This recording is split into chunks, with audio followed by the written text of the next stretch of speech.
Hello everyone, good morning. मैं देवव्रत और आज बच्चों हम क्लास 8 के बच्चों के लिए बहुत ही इम्पोर्टेंट वीडियो लेक्चर लेकर आए हैं।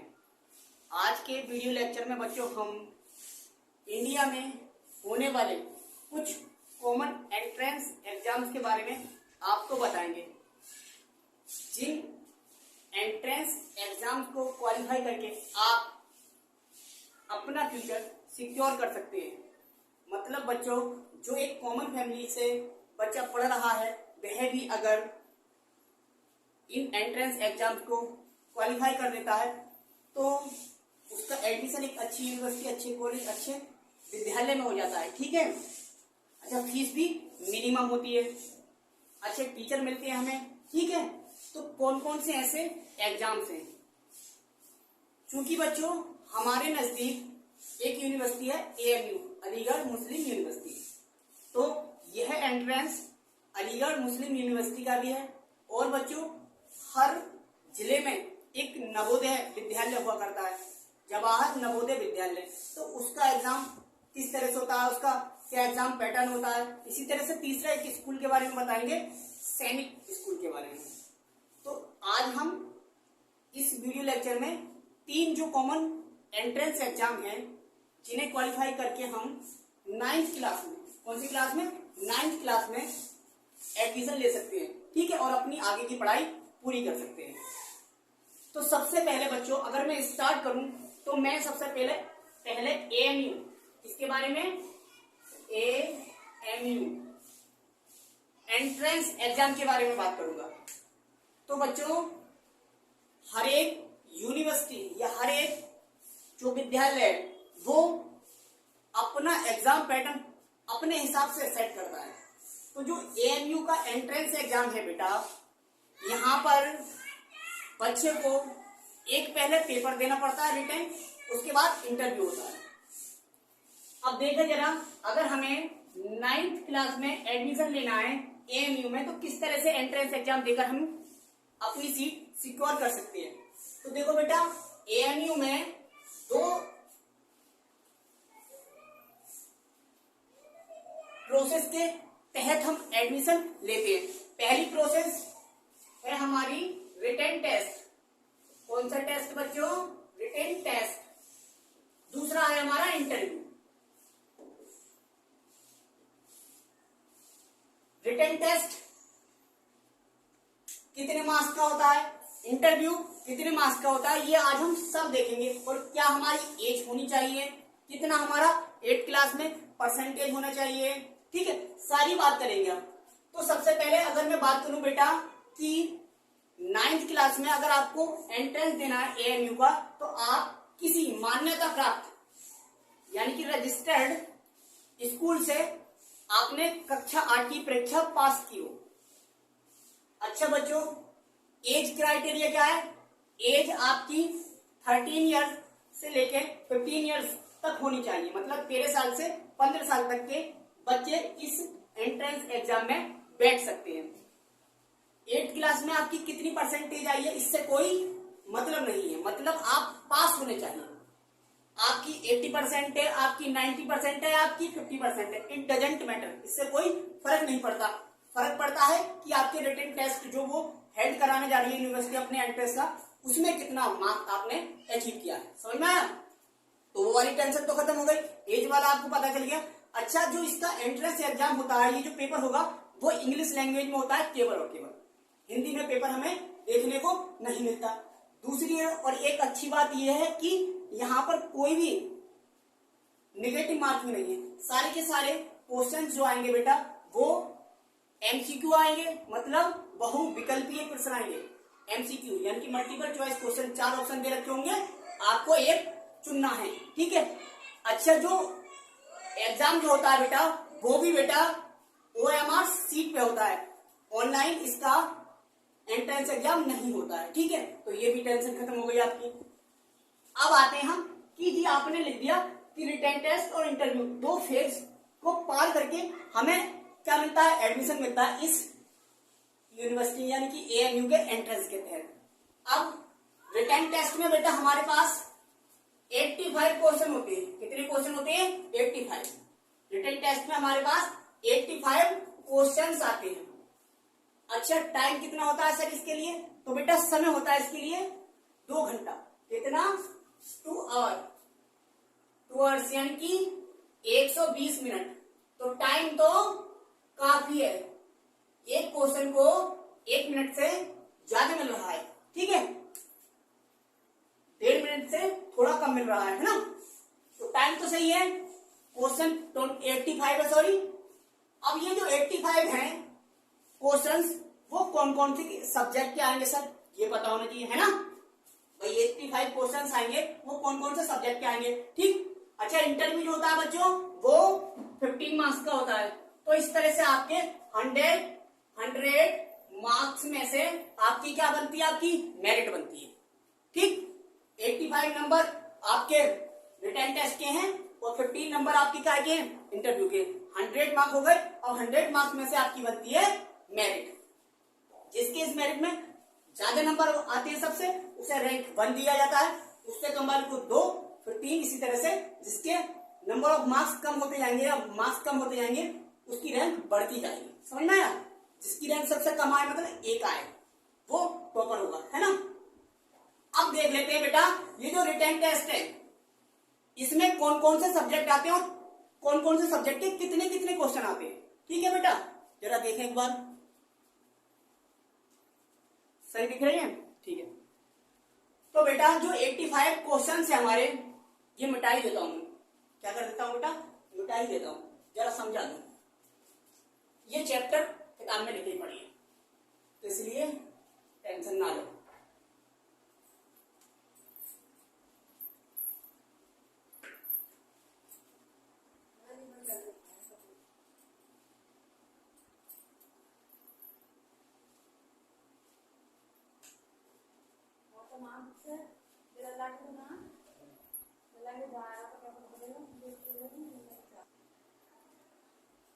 हाँ, तो बेटा अब हम देखते हैं कि जो 85 मार्क्स का हमारा रिटन टेस्ट था, उसमें कौन कौन से सब्जेक्ट हमारे आते हैं। तो देखो बेटा, यहाँ पे जो 85 मार्क्स का हमारा रिटन टेस्ट है, उसमें लैंग्वेज आती है। सबसे पहले क्या आती है?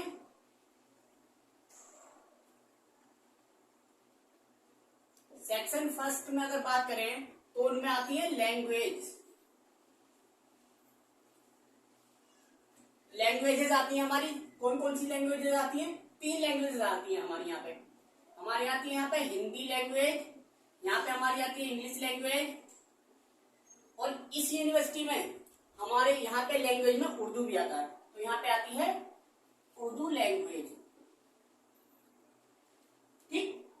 अच्छा, दूसरा सेक्शन है फिर हमारा यहाँ पे है सेक्शन 2। सेक्शन 2 में बेटा, सेक्शन 2 में हमारे 2 सब्जेक्ट आते हैं। हमारी आती है मैथ आता है हमारा, और हमारी आती है साइंस। समझे आप? जो मैथ है हमारा बेटा, यहां से स्टार्ट कर लेते हैं। जो ये सेक्शन ए फर्स्ट है, सॉरी, वो उसमें आते हैं 25 क्वेश्चंस। कितने क्वेश्चंस? 25 क्वेश्चंस आते हैं हमारे सेक्शन फर्स्ट में, जिसमें कि तीनों की तीनों लैंग्वेज रखी गई है। लैंग्वेज हिंदी है, इंग्लिश है और उर्दू है। तीनों सब्जेक्ट से टोटल क्वेश्चंस 25 आते हैं। अच्छा, सबसे ज्यादा जो क्वेश्चंस देखने को मिलते हैं वो इंग्लिश से देखने को मिलते हैं। इंग्लिश से 10 से 12 क्वेश्चंस देखने को मिल सकते हैं। ऐसा नहीं है कि 12 से ज्यादा आज तक न देखे गए हैं कि इंग्लिश से 12 क्वेश्चन से ज्यादा देखे गए हों। 12 भी हो सकती है मैक्सिमम, 10 भी हो सकते हैं, 9 भी हो सकते हैं, ठीक है। लेकिन सबसे ज्यादा अगर क्वेश्चन आएंगे तो इंग्लिश से आएंगे। वही बात कर ले हम हिंदी की और उर्दू की। हिंदी में और उर्दू में कितने? तो यहाँ पे देखो हमारे 8 क्वेश्चंस देखने को मिल सकते हैं, कहीं कहीं 9 भी हो सकते हैं, ठीक है। और यहाँ पे भी हमारे 8-9 क्वेश्चंस देखने को मिल सकते हैं, ठीक है, उर्दू से। तो कहने का मतलब हिंदी और उर्दू 8 से 9, 7, 8, 9 इस तरह से देखने को मिल सकता है। आप ये नहीं कह सकते कि उसने 8 क्वेश्चन क्यों दे दिए, उसने 9 क्वेश्चन क्यों दे दिए। भाई 8 भी दे सकता है, 7 भी दे सकता है, 9 भी दे सकता है, ठीक है। इसी तरह से इंग्लिश में 9 भी दे सकता था, 10 भी दे सकता था, 11 भी दे सकता था, 12 तक दे सकता है। ठीक है, इसी तरह से हिंदी में बाकी जो बचे होंगे वो हिंदी में दे देगा। ठीक है, तो 3 लैंग्वेजेस को मिलाकर 25 क्वेश्चन आते हैं। अच्छा, यहाँ पे बेटा कंपल्सन क्या है, यहाँ पे एक जरूरत है, जरूरत वो याद रख लो जरा। यहाँ पे एक शर्त दे दी गई है यूनिवर्सिटी की तरफ से। शर्त ये है कि यहाँ पे आपको, अगर आपको ये वाला सेक्शन सेकंड जो है वो अगर चेक करवाना है तो आपको यहाँ पे 40% मार्क्स लैंग्वेज में यानी कि सेक्शन फर्स्ट में आपको सिक्योर करने ही पड़ेंगे, मतलब 40%। अब 40% कितने हो गए, 25 क्वेश्चन है यानी कि 25 नंबर के, तो 40% इसका हो गया 10, 2.5 10% हो गया है ना इसका। तो 2.5 40% का मतलब 2.5 की अगर 4 से मल्टीप्लाई कर दोगे मतलब 10 क्वेश्चन। 25 क्वेश्चंस में कम से कम आपको 10 क्वेश्चंस सही करने ही होंगे।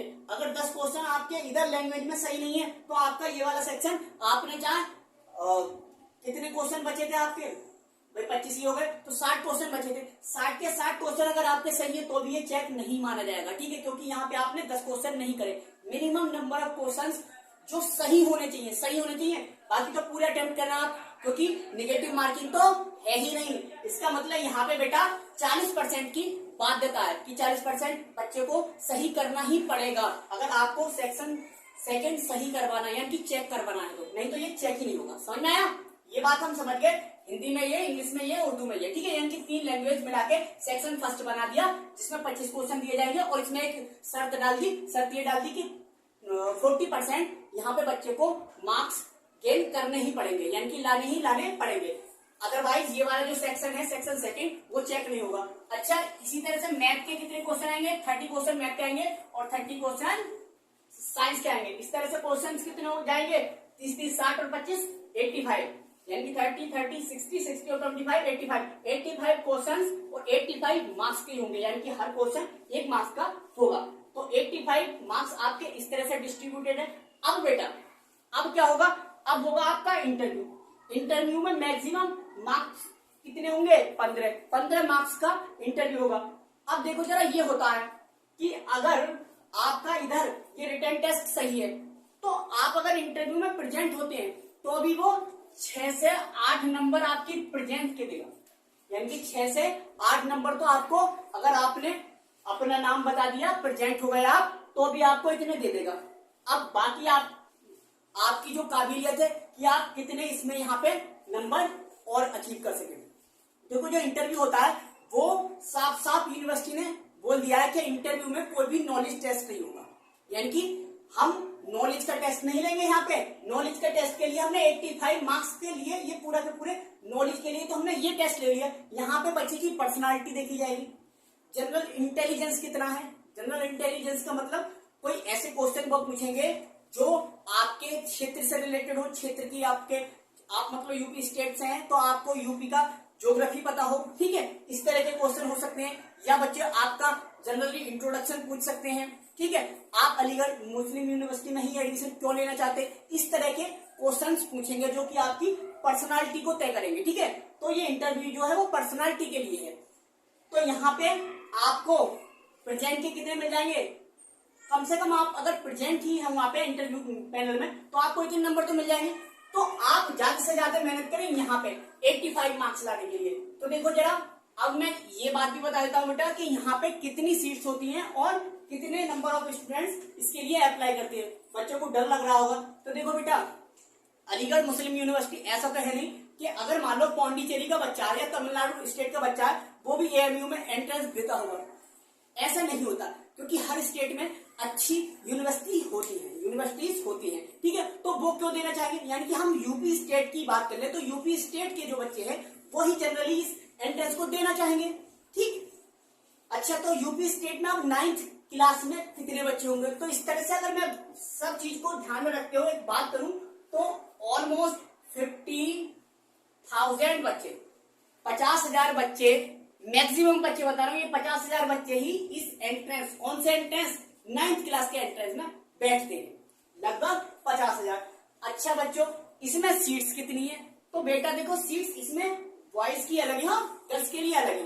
बॉयज की जो सीट्स हैं, अभी तक सीट्स जो थी वो 2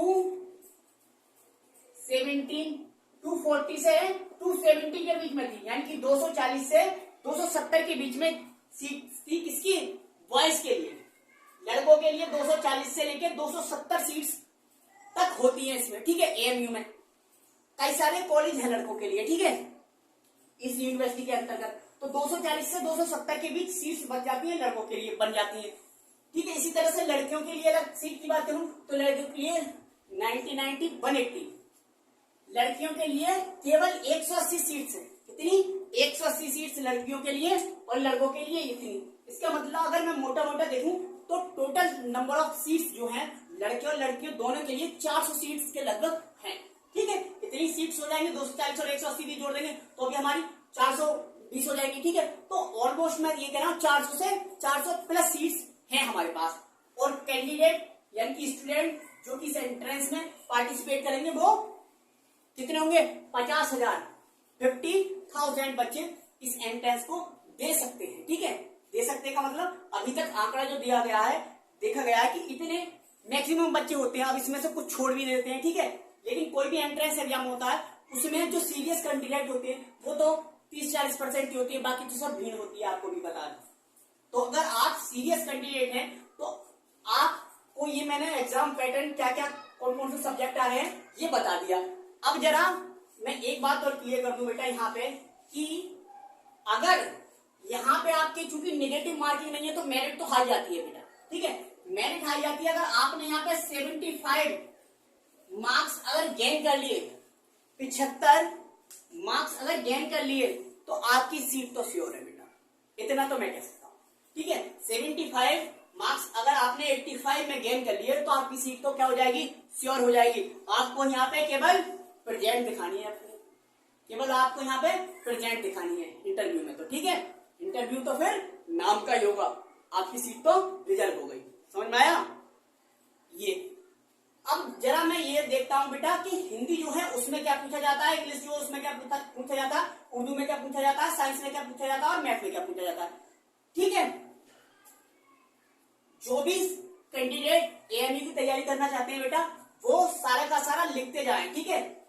और अगर कोई बात रह गई हो जो आपको अभी भी पूछनी है तो वो आप कमेंट सेक्शन में लिख देना, ठीक है। मैं आपको कमेंट सेक्शन में ही उसका आंसर दे दूंगा। अब देखो बेटा अगर मैं बात कर लूं हिंदी की, किसकी बात कर लूं, हिंदी। देखो मैक्सिमम क्वेश्चन 8-9 क्वेश्चन आएंगे इसमें से, ठीक है, 9 भी हो सकते हैं। तो ये जो क्वेश्चंस आएंगे आपको 2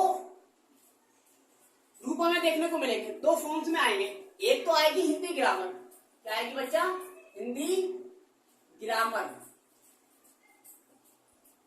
हिंदी ग्रामर को कहते हैं हिंदी व्याकरण, हिंदी व्याकरण। दूसरा क्वेश्चन आएंगे इसमें जो आपकी किताब से, कैसे, टेक्स्ट बुक से।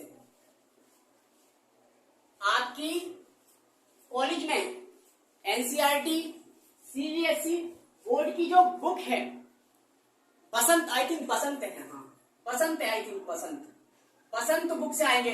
और किसी भी बुक को मत पढ़ना, इसी से क्वेश्चन मिलेंगे, 2 मिले या 3 मिले, केवल इसी बुक से आपको देखने को मिल जाएंगे। जो आप टेक्स्ट बुक पढ़ते हो ना उसी में से जो कहानियां लिखी हुई हैं सारे के सारे चैप्टर्स पढ़ लेने आपको ढंग से, और वहीं से आपको सारे के सारे क्वेश्चन मिल जाएंगे। बाकी हिंदी ग्रामर से मिलेंगे। अब हिंदी ग्रामर में बेटा कई सारे चैप्टर है, ठीक है। जैसे आपका क्या क्या हो सकता है, आपके विलोम शब्द हो सकते हैं, आपके क्रिया हो सकती है, आपकी विशेषण हो सकता है, आपका सर्वनाम हो सकता है, आपके मुहावरे हो सकते हैं, आपका कारक हो सकता है, ठीक है, कारक हो सकते हैं, प्रत्यय वगैरह हो सकते हैं, ठीक है। और जितना भी हिंदी व्याकरण का सिलेबस है, सारा का सारा सिलेबस, अलंकार है, ठीक, ये सारे के सारा सिलेबस जो हिंदी ग्रामर का है पूरा, मैं हिंदी, जब मैं हिंदी सब्जेक्ट पढ़ाऊंगा तो हिंदी का पहले पूरा सिलेबस आपको प्रोवाइड करूंगा, फिर उसके बाद मैं हिंदी पढ़ाऊंगा, ठीक है। लेकिन यहाँ के जो 2-3 क्वेश्चन बचेंगे, जो 2-3 क्वेश्चन, टोटल क्वेश्चन 8-9 आ रहे हैं मान लो, तो 8-9 क्वेश्चन 2 सेक्शन में आएंगे। कुछ क्वेश्चन व्याकरण से आएंगे और कुछ क्वेश्चन आपकी जो टेक्स्ट बुक पढ़ रहे हो बसंत उसमें से आएंगे, ठीक है, उनकी कहानी में से, ठीक है। तो बेटा हम इसमें से मान लो एक ही क्वेश्चन आ गया या दो ही क्वेश्चन आ गए, ज्यादा क्वेश्चन यहाँ से नहीं आते, अधिकतर क्वेश्चन व्याकरण से मिलते हैं, ठीक है। लेकिन यहाँ से भी मान लो एक क्वेश्चन भी आ गया तो भाई इंग्लिश लैंग्वेज या हिंदी लैंग्वेज या उर्दू लैंग्वेज यहाँ हमें 40% कम से कम लाना है, 40% कम से कम लाना है। लेकिन ये थोड़ी ना है कि इससे मेरिट ना बनेगी, मेरिट तो इससे भी बनेगी।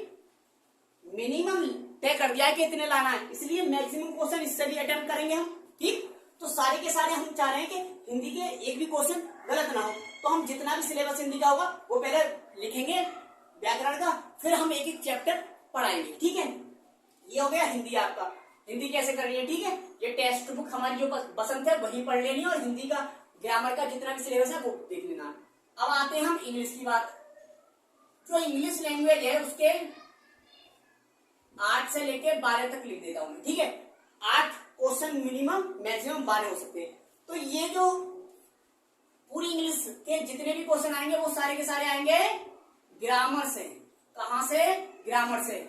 इसमें टेक्स्ट बुक इंक्लूड नहीं की गई है, तो इंग्लिश में केवल हमें ग्रामर ही पढ़नी है, ठीक है। ग्रामर में भी नहीं, यहाँ पे भी noun, pronoun, verb, adverb, adjective, ठीक है, सेंटेंस और active voice, passive voice, direct, indirect, ठीक है, इस तरह से, और प्रीपोजिशन, ठीक है। ये सारे का सारा जितना भी ग्रामर का पोर्शन है वो सारे का आर्टिकल सारे का सारा ग्रामर से आएगा, ठीक है। इंग्लिश के जितने भी क्वेश्चन आएंगे। अब इसी तरह से हिंदी हो गया, इंग्लिश हो गया, अब बचता हमारा उर्दू। क्या बच्चों? उर्दू। तो इसी तरह से जैसे हमारे हिंदी में 2 तरह से क्वेश्चन देखने को मिले हैं, उर्दू में भी हमें 2 तरह से क्वेश्चन देखने को मिलेंगे। क्या 2 तरह से क्वेश्चन देखने को मिलेंगे? 8 या 9 क्वेश्चन जो भी आएंगे उर्दू से वो 2 रूपों में देखने को मिलेंगे। एक तो उर्दू ग्रामर आएगा, उर्दू में भी ग्रामर, और दूसरा टेक्स्ट बुक से आएंगे क्वेश्चन। हो सकता है 1-2 क्वेश्चन टेक्स्ट बुक से आ जाए। तो टेक्स्ट बुक हमारी यहाँ पे कौन सी चल रही है? उर्दू की। उर्दू में टेक्स्ट बुक चल रही है 8th क्लास में, सीबीएसई बोर्ड से। कौन सी? अपनी जबान। कौन सी चल रही है? अपनी जबान। अपनी जबान, आई थिंक जबान मुझ पे लिखना आया है, बोलिए अपनी जबान कैसे लिखा जाएगा आप देख लेना, ठीक है। अपनी जबान नाम करके एक किताब आती है उर्दू में, उस किताब, उस टेक्स्ट बुक से आपको क्वेश्चन देखने को मिलेंगे। जैसे हिंदी में टेक्स्ट बुक थी हमारी बसंत, ठीक है, और उर्दू ग्रामर से क्वेश्चन देखने को मिलेंगे। तो ये हमारा हो गया तीनों लैंग्वेजेस, ठीक है, तीनों लैंग्वेजेस। अब आते हैं हम उस पे साइंस पर और किस पे? मैथ पे। तो देखो बेटा साइंस, अब मैं बात करता हूं साइंस की। साइंस का यहाँ बड़ा वेटेज है, बड़ा रोल है। 30 क्वेश्चन आएंगे बेटा। कितने क्वेश्चन? 30 क्वेश्चन आएंगे, और मैं ये चाहता हूं कि 30 के 30 क्वेश्चन आप करके आए पूरे के पूरे। अब आपको पूरे नहीं हो सकते बेटा, पूरे के पूरे हो सकते हैं। मैंने 8-10 साल का जो पेपर है वो सारे के सारे पेपर एनालिसिस किए हैं। बहुत अच्छे क्वेश्चन आते हैं, टफ क्वेश्चन ज्यादा नहीं आते हैं, ठीक है। डिप्टो एनसीईआरटी के क्वेश्चन उठा के दे रहे हैं, डिप्टो एनसीईआरटी के क्वेश्चन उठा के दे रहे हैं। देखो जरा, साइंस के लिए हमारे पास क्लास 8 में हमारे 18 चैप्टर है। कक्षा 8 में जो कि बच्चे पढ़ रहे हैं, मैं पढ़ाता हूँ क्लास 8 को साइंस, तो उसमें हमारे 18 चैप्टर है। वो सारे के सारे 18 चैप्टर हमारे इस एंट्रेंस के लिए क्या है, इन्होंने मेंशन कर रखा है। क्लास 8 की जो एनसीईआरटी के साइंस है वो सारी की सारी इसमें आएगी। अच्छा बेटा, तो यहाँ पे देखो 25 क्वेश्चन तो हमें 25 क्वेश्चन तो सीधे के सीधे एनसीईआरटी से देखने को मिल जाएंगे, ऑलमोस्ट 25 क्वेश्चन। अब बात रही 5 क्वेश्चन कि वो 5 क्वेश्चन कैसे देखें भाई, जो थोड़े हायर लेवल के हो सकते हैं। ऐसा नहीं कि वो यहाँ देखने को 30 के 30 भी मिल सकते हैं, लेकिन मैं कह रहा हूँ थोड़े हायर लेवल के हो सकते हैं। होंगे तो एनसीईआरटी के टॉपिक से ही, लेकिन लेवल उनका थोड़ा ऊंचा हो जाता है, ठीक है, लेवल हाई हो जाता है। तो 5 क्वेश्चन कैसे देखें? तो देखो बेटा, जितने नंबर ऑफ क्वेश्चंस एमसीक्यू वाले जितने क्वेश्चंस हम अटेम्प्ट करेंगे, जितने ज्यादा से ज्यादा प्रैक्टिस में लगाएंगे, ठीक है, उतना हम शार्प होते जाएंगे साइंस में। तो इसके लिए कंसेप्टम, कौन सी एक किताब है, किताब कहना है गाइड है, कंसेप्टम। कंसेप्टम एक गाइड है, वो AMU entrance, for AMU entrance 9th class के लिए गाइड आती है कंसेप्टम नाम से, कंसेप्टम नाम से एक गाइड आती है, उसमें सारे के सारे साइंस के एमसीक्यूज आते हैं। वो सारे के सारे एमसीक्यूज हम देखेंगे। हम सबसे पहले कोई भी चैप्टर पढ़ाएंगे, वो चैप्टर पूरा कंप्लीट करेंगे, उसके बाद उसी चैप्टर के एनसीईआरटी के क्वेश्चन लगाएंगे। ठीक, उसके बाद बेटा हम उस चैप्टर के जितने भी अब तक आए हुए क्वेश्चंस है, प्रीवियस ईयर में जितने भी क्वेश्चंस आए हुए हैं हमारे उस चैप्टर से, वो क्वेश्चंस करवाएंगे। इसी तरह से दूसरा चैप्टर उठाएंगे, इसी तरह से दूसरे चैप्टर को भी कंप्लीट कराने के बाद में उसी चैप्टर के एनसीईआरटी वाले क्वेश्चन लाएंगे। उसके बाद फिर हम प्रीवियस ईयर जो मैंने बताया उस चैप्टर के प्रीवियस ईयर छांटेंगे और वो वाले लगवाएंगे। उसके बाद तीसरा चैप्टर करेंगे। इसी तरह से पूरे के पूरे चैप्टर 18 चैप्टर कंप्लीट करने के बाद फिर हम आएंगे किसके पास, कंसेप्टम के पास। कंसेप्टम के पास या कोई भी और बुक हो अगर आपको जो एंट्रेंस एग्जाम के लिए हो 9th क्लास के लिए साइंस की, जिसमें एमसीक्यू हो, वो उसके बाद फिर वो लगाना। ठीक है, उसके बाद फिर वो लगाएंगे। ठीक, इस तरह से हमारी पूरी की पूरी तैयारी हो जाएगी। साइंस में 30 आउट ऑफ 30 लेके आए। फिर अब आती है बात मैथ की। अब मैथ भी इंपॉर्टेंट हो जाता है क्योंकि मैथ में भी यहाँ पे 30 क्वेश्चन आ रहे हैं, 30 क्वेश्चन आ रहे हैं। अब ये 30 क्वेश्चन कैसे, देखे कौन कौन से चैप्टर आ रहे हैं। तो यहाँ पे भी साफ साफ लिख रखा है आपका 8th क्लास का मैथ का जो एनसीईआरटी ने सिलेबस दे रखा है, जो चैप्टर दे रखे हैं, वही चैप्टर आएंगे, वही चैप्टर आएंगे। तो आप 8th क्लास की एनसीईआरटी के जितने भी मैथ के चैप्टर हैं वो सारे के सारे तैयार करें। मैथ मैं नहीं पढ़ाऊंगा बाकी, और उर्दू में नहीं पढ़ाऊंगा बाकी। मैं यहाँ आपको साइंस, हम क्या क्या पढ़ाएंगे यहाँ पे, साइंस, हिंदी, इंग्लिश, 3 सब्जेक्ट में यहाँ पे आपको कंप्लीट करा दूंगा।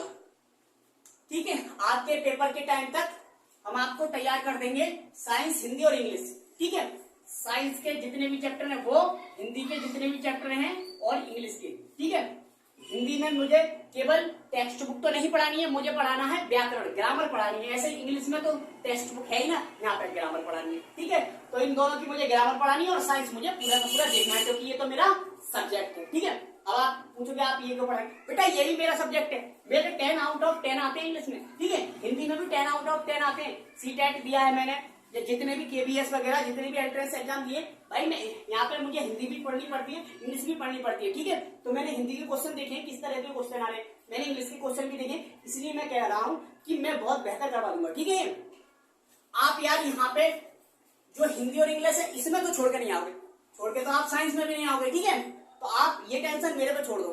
ठीक, आप बस तैयारी में लग जाओ। देखो खुद कुछ करना पड़ता है बेटा, अगर भीड़ से अलग हटना है तो आप कुछ अलग हटके करो, मतलब पढ़ाई करो इस तरह से ताकि लगे कि हाँ भाई पढ़ रहे हैं, केवल दिखावा मत करो यार। ठीक, ये हो गया आपका। तो जो देखो जरा मैथ के मैंने बता दिया, जितने भी तुम्हारे एनसीईआरटी क्लास 8 में चैप्टर हैं, क्लास 8 में जितने भी चैप्टर हो मैथ के वो सारे के सारे चैप्टर आ रहे हैं।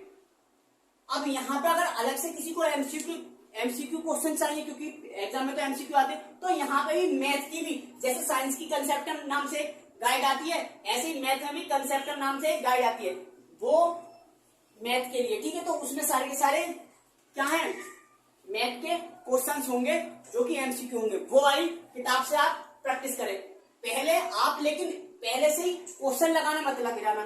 पहले आप एक चैप्टर पढ़ने मैथ का, उसी चैप्टर के क्वेश्चन लगाएं, दूसरे चैप्टर के ना छुए। ठीक है, तो जितने चैप्टर आपके तैयार होंगे, तैयार यहाँ से करें किताब से, टीचर से तैयार करवाएं, यूट्यूब से देख के तैयार करें, कहीं से भी तैयार करें, भाई ये आपकी हेडेक है। ठीक है, आप कहीं ट्यूशन लेते हैं, आप यूट्यूब पे देखते हैं, आप किताब से ही समझ जाते हैं, कहीं से भी कैसे भी आप तैयार कर लेंगे क्वेश्चन, उसके बाद हम एमसीक्यू पे भागेंगे। ऐसे नहीं पहले एमसीक्यू पे भागने लगे कि हम पे तो कुछ भी ना आता। ठीक है, क्योंकि यहाँ पे भाई टाइम भी मैनेज करना होगा, इतना भी ज्यादा टाइम ना दे रखा है, 1.5 मिनट यूं गुजर जाएगा। साइंस में तो टाइम कम लगेगा लेकिन मैथ में ही टाइम लगेगा। देखो हिंदी में टाइम ना लगता है, ठीक है, साइंस में टाइम ना लगता है, ठीक है, उर्दू का आई डोंट नो, लेकिन इंग्लिश में भी टाइम ना लगता अगर आपको आता है तो। बस जो टाइम लगेगा मैथ में लगेगा, तो सारा का सारा टाइम बचा करके हमें मैथ में देना है। ठीक है, जैसे एग्जाम देते समय। ठीक, तो ये हो गया आपका किसके बारे में, ये हो गया एएमयू के बारे में पूरा का पूरा। अब हम बेटा पढ़ाएंगे कब से एएमयू एंट्रेंस। तो देखो बेटा, जो भी आपके दोस्त साथी या आप खुद क्लास 8 एएमयू एंट्रेंस की तैयारी करना चाहते हैं तो आप हमसे जुड़ सकते हैं। ठीक है, हम साइंस का पहले चैप्टर से लेके जितने भी 18 चैप्टर है सारे के सारे पढ़ाएंगे दोबारा से। ठीक है, क्लास में हम क्या पढ़ा रहे हैं वो हमारी हेडेक है। ठीक है, हम सबसे जो हमारा पहला चैप्टर होगा यहाँ सबसे पहले चैप्टर से लेके 18 चैप्टर तक पढ़ाएंगे। अब मैं पढ़ाऊंगा कब से, ये देखा जरा डेट नोट कर लो।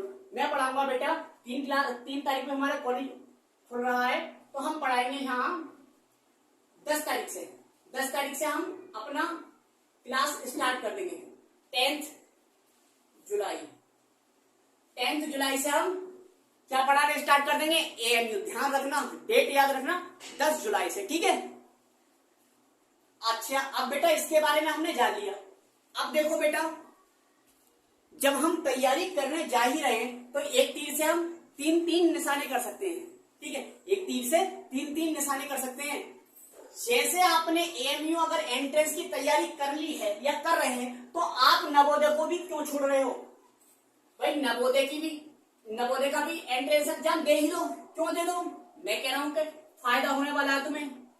आप पूछोगे क्या फायदा होने वाला है, तो देखो जरा नवोदय, अगर मैं नवोदय एंट्रेंस की बात करूं, जवाहर नवोदय, तो जो नवोदय की बात करें इसमें बेटा आपका एक तो सब्जेक्ट कम हो जाएगा। क्या सब्जेक्ट कम हो जाएगा? उर्दू यहाँ पे नहीं आता। यहाँ पे देखो हमने इंग्लिश पढ़ी है, आप कहोगे हाँ किसके लिए, एएमयू के लिए इंग्लिश पढ़िए, हो गया आप हाँ पढ़िए। ग्रामर पढ़िए कि हाँ ग्रामर पढ़िए, यहाँ पे ग्रामर 15 नंबर की आती है। ठीक है, इसके लिए ये नवोदय की। आपने हिंदी पढ़ी है, आप कहोगे हाँ सर हिंदी पढ़ाइए, हिंदी ग्रामर पढ़ी है कि हाँ ग्रामर पढ़िए। तो बेटा यहाँ पे भी हिंदी ग्रामर कितने की आती है, 15 नंबर की। यहाँ पे बुक टेक्स्ट बुक भी हट गई, यहाँ पे ग्रामर आ रही है, दोनों में 15-15 नंबर की यानी 30 नंबर की। अब बचा हमने मैथ पढ़ा है बच्चों, तुम कहोगे हाँ मैथ तो पढ़ा है, तो मैंने कि वहां पे कितने मार्क्स के लिए पढ़ा था, 30 के लिए, तो मैंने कहा अब यहाँ पे 35 मार्क्स के लिए हो गया था। सेम चैप्टर है, क्या है, चैप्टर भी सेम है, क्योंकि ये भी 9th क्लास एंट्रेंस है, तो इसका मतलब यहाँ पे भी 8th क्लास का जो चैप्टर होंगे वही चैप्टर आएंगे। अच्छा आपने साइंस पढ़ी थी, आप कहोगे हाँ सर साइंस भी पढ़ी हमने, तो मैंने कहा साइंस भी यहाँ पे 35 मार्क्स की आ रही है। टोटल क्वेश्चन कितने होगा, 100। टाइम कितना हो गया, 2 घंटा, 2 आवर। कितना बच्चा, 2 आवर नहीं 2.5 आवर, यानी कि 2.5 घंटा। 2.5 घंटा का मतलब समझते हो, 7 दूनी 120, 2.5 घंटा या 2 घंटा। बट टाइम का एक बार देख लेना। ठीक है, टाइम मुझे नहीं पता, सॉरी गलत नहीं बता सकता, आई एम सॉरी। टाइम या तो 2 घंटे होगा या 2.5 घंटे होगा, या तो 2 घंटे होगा या 2.5 घंटे। हालांकि मैं 2.5 घंटे लिख देता हूँ। ठीक है, मुझे लग रहा है अभी भी 2.5 घंटे नहीं तो 2.5 घंटे मेरी जबान पे बार बार हुआ था, यानी कि 150 मिनट। यहाँ पे कितने मिनट है, 150 मिनट है 100 क्वेश्चन करने के लिए। सब्जेक्ट है केवल 4, Hindi English math science, Hindi English math science, Hindi English math science. दोनों लैंग्वेज 15-15 नंबर की, यानी 30 नंबर की लैंग्वेज आ रही है। ठीक है, और 70 नंबर की क्या आ रही है, मैथ्स और साइंस। समझ में आया? तो जब एएमयू की तैयारी कर रहे हैं तो बताओ ये आसान है या वो आसान है? भाई ये इसका सिलेबस और भी आसान है, तो उसकी तैयारी करेंगे तो हम इसे भी तोड़ देंगे। ठीक है, तो इसका मतलब नवोदय में भी हम जरूर डालेंगे फॉर्म। समझ में आया? यहाँ पे 2 चॉइस है, यहाँ पे पेपर जो आता है वो हिंदी में भी आता है और इंग्लिश में भी आता है। वहां पे केवल इंग्लिश में आता था, तो भाई तुम्हें क्या ही फर्क पड़ रहा है, तुम इंग्लिश में देख के क्वेश्चन करियो। समझ में आया? ठीक। अब बेटा देखो एक तीर से 2 निशाने होगा। अब तीसरा देख लो जरा। अब तीसरा मैं बात करता हूँ किसके बारे में, तीसरा बात कर लेते हैं हम सैनिक स्कूल के बारे में। किसके बेटा, सैनिक स्कूल के बारे में बात कर ले तो सैनिक स्कूल थोड़ा इसका लेवल ज्यादा होता है एएमयू से भी। आप कहोगे नहीं एएमयू, बेटा एएमयू एक यूनिवर्सिटी है। ठीक है, सैनिक स्कूल जो है उसका एंट्रेंस का लेवल जवाहर नवोदय से और उससे थोड़ा हाई लेवल का होता है। क्यों हाई लेवल का होता है? क्योंकि उसमें सब्जेक्ट बढ़ जाते हैं। देखो जरा सब्जेक्ट, यहाँ पे बात कर लू मैथ, यहाँ पे आता है मैथ, यहाँ पे इंटेलिजेंस आ जाती है, इंटेलिजेंस। अब पूछोगे आप इंटेलिजेंस क्या आ रहा है, रीजनिंग समझ लो आप, रीजनिंग। यहाँ पे रीजनिंग भी आती है। यहाँ पे तीसरा सब्जेक्ट वही हिंदी नहीं, इंग्लिश आती है, इंग्लिश आती है। चौथा सब्जेक्ट साइंस आती है और 5वां सब्जेक्ट एसएसटी आती है, सोशल साइंस भी आती है। बताओ कितने सब्जेक्ट बढ़ गए, एक तो रीजनिंग बढ़ा और एक सोशल साइंस बढ़ा, एक उर्दू खत्म हुआ लेकिन 2 बढ़ गए। और जहां इंटेलिजेंस, जहां बेटा एसएसटी की बात है तो ब्रॉड सिलेबस होता है, सोशल साइंस का बहुत ब्रॉड सिलेबस होता है, इसलिए ये थोड़ा वो हो जाता है। लेकिन हम इसे भी देंगे क्योंकि हमारा वहां हमने मैथ पढ़ा था, कितने मार्क्स के लिए पढ़ा था, वहां पे एएमयू में 30 मार्क्स के लिए पढ़ा था, नवोदय में 35 मार्क्स के लिए पढ़ा था, और सैनिक स्कूल में हम पढ़ेंगे 50 क्वेश्चन यानी कि 200 मार्क्स के लिए। यहाँ पे मार्क्स कितने हैं, मार्क्स हैं 200। 50 क्वेश्चन से 50 क्वेश्चन से हर एक क्वेश्चन 4 नंबर का है, कितने नंबर का, 4 मार्क्स का, तो 54 जा 200 मार्क्स, ठीक है। अब इंटेलिजेंस यानी कि रीजनिंग जो है वो उसके 25 क्वेश्चन है, और हर एक क्वेश्चन 2 मार्क्स का होता है, मतलब 50 मार्क्स का ये हो गया।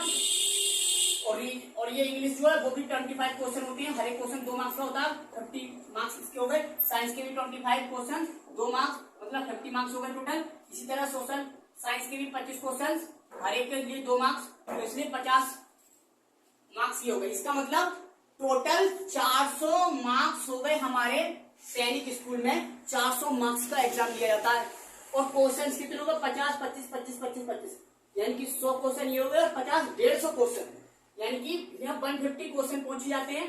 150 क्वेश्चन कितने मार्क्स हैं इनके लिए, 400 मार्क्स हैं, ठीक। समय कितना है, 150 क्वेश्चन करने हैं, समय है 3 घंटा, कितने, 3 आवर्स। 3 घंटे का मतलब है 180 मिनट, यहाँ पे समय भी कम हो गया।